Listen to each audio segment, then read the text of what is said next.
नमस्कार मंडळींनो, मी आज आले आहे रिंगणे या गावात नाटकवाल्याची लेक या सिरीजच्या पहिल्या भागाला आज आपण सुरुवात करतोय। तर मी इथे आले एकदम खास आणि प्रतिष्ठित म्हणजे रवी आयरे यांच्या घरी।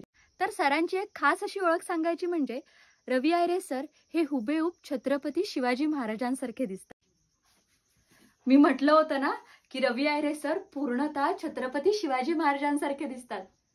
हा आहे फोटो पावनखिंडीचा रणझुंजार या नाटकातला आणि रवी आयरे सर तर तुमच्या समोरच आहेत। नमस्कार सर। नमस्कार। तर हे आहेत रवी आयरे, रिंगणे या गावात हे राहतात। हे उत्तम दिग्दर्शक आणि नाट्य कलावंत आहेत। तर सर मी पहिला प्रश्न तुम्हाला हा विचारेन की तुमचं पहिलं नाटक कोणतं? रक्तात रंगले नाते। आणि तुम्हाला ही आवड कशी लागली नाटकाची?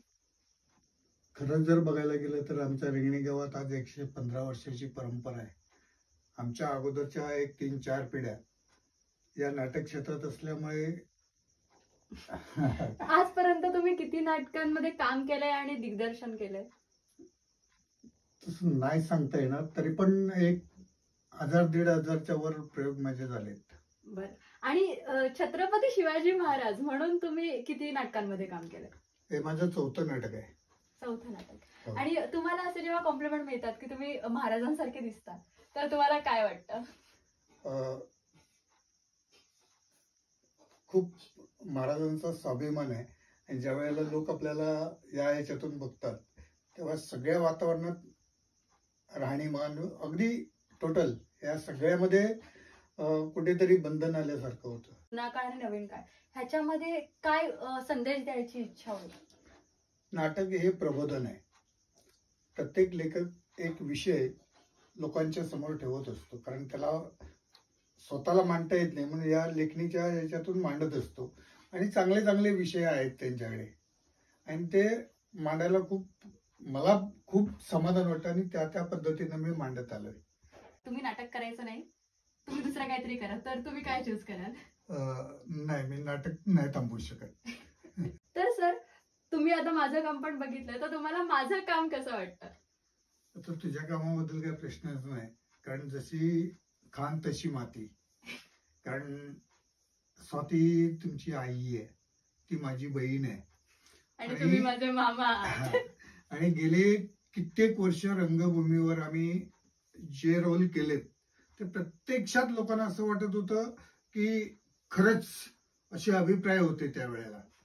ज्या वेळेला मी हिरोचा रोल केला तेव्हा अक्षरशः म्हणजे सकाळी लोक विचारले, अरे बायको आहे तुझी? असं विलनचे रोल केले त्यावेळी विचारायचे, स्वातीला विचारायचे, तुला भीती नाही वाटली? म्हणजे असं, आणि एकदम हृदयातून त्या भूमिका लोकांच्या समोर साकार केल्या। आज पण जर एखाद्या नाटकात नसेल मी तर 50% पब्लिक कमी असा रिस्पॉन्स आहे। खूप इझी झाल्यात गोष्टी।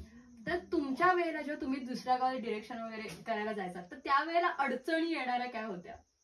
भयंकर अडचणी। माझ्याकडे सायकल होती, मी सायकलने खूप प्रवास करायचो आणि जर कुठे सायकल पंक्चर झाली माझी तर जिथच्या तिथे ठेवून चालत प्रवास केलेला आहे। पण मी अनेकशा स्टोरीज आईकडून किंवा मामा सर जे आहेत त्यांच्याकडूनही ऐकलेल्या आहेत किंवा अनेकशा जुन्या आर्टिस्ट कडून हे ऐकलेलं आहे की आम्ही मैलोनमैल चालत जायचो, रात्री नाटकावरून चालत यायचो किंवा अनेकदा असं व्हायचं स्टँडवरती थांबायला लागायचं।